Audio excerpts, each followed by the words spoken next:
Well, it looks like the NYPD dive team finally recovered the main rotor blades from the Bell 206 helicopter that crashed into the Hudson River last week. My name is Kerry McCauley, and welcome to my channel. Now, as you might remember, the initial speculation on the aircraft accident was mast bumping.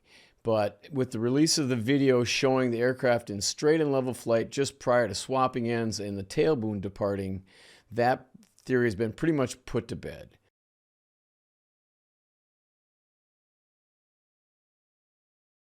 Because for mast bumping to occur, the aircraft has to undergo some sort of radical maneuver involving negative G-forces.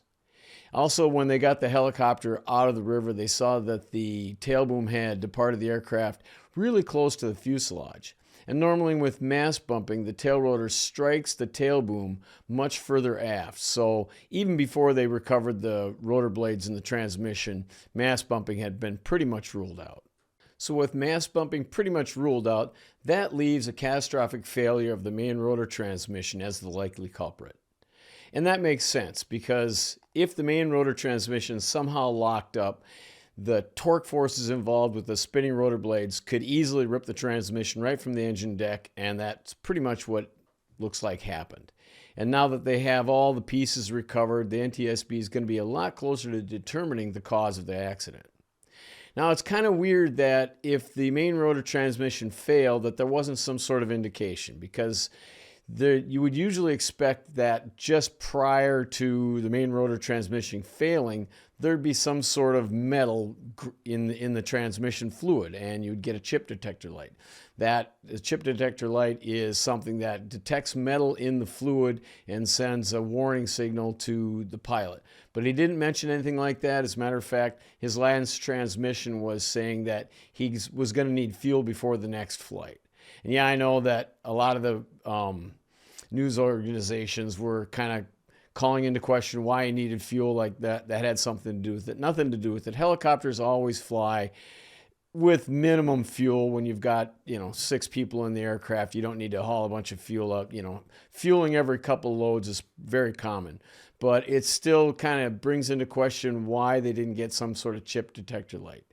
And another strange thing is, as far as I can determine, this has never happened before in a Bell 206. These transmissions are rock solid. They've been used for years and years, and there's never been any case of this ever happening in the past. So really interested to see what caused this and how they can prevent it in the future. Now, the last thing I want to talk about is the politicians getting involved. A couple days ago, Senator Chuck Schumer got on the TV and was calling for a massive investigation, which is obviously going to happen anyway. But he also called for the helicopter company to cease operations immediately until they determined what went wrong. And I think that's just politicians being politicians. They've got to get in front of the camera, look like they're doing something without any knowledge of aviation or what happened at all. I mean, this company's already going through a lot. They just lost one of their pilots, a helicopter, and it's a huge tragedy for the company. And it's not like they're going to take this very seriously along with the NTSB and the FAA. And I think that for the politicians to get involved is really premature. He was also calling for increased ramp checks for all these helicopters, as if they're trying to get away with something and a surprise ramp inspection is going to catch them doing something wrong. They weren't doing anything wrong. This aircraft was maintained very well. I mean, the company is a Part 135 company. Even though the flight was operated under Part 91, I'm sure all the maintenance required was done. I mean, the last major inspection was March 1st, so the helicopter was well maintained.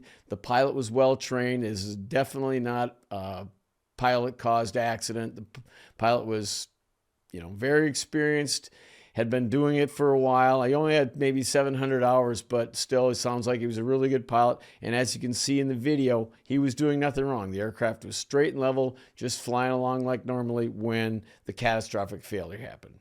So I guess we're just going to have to wait and see what the NTSB determines. My money's on some sort of catastrophic main rotor transmission failure. Okay? Well, that's all I've got for now. Thanks for watching. And as always, don't forget to keep your speed up.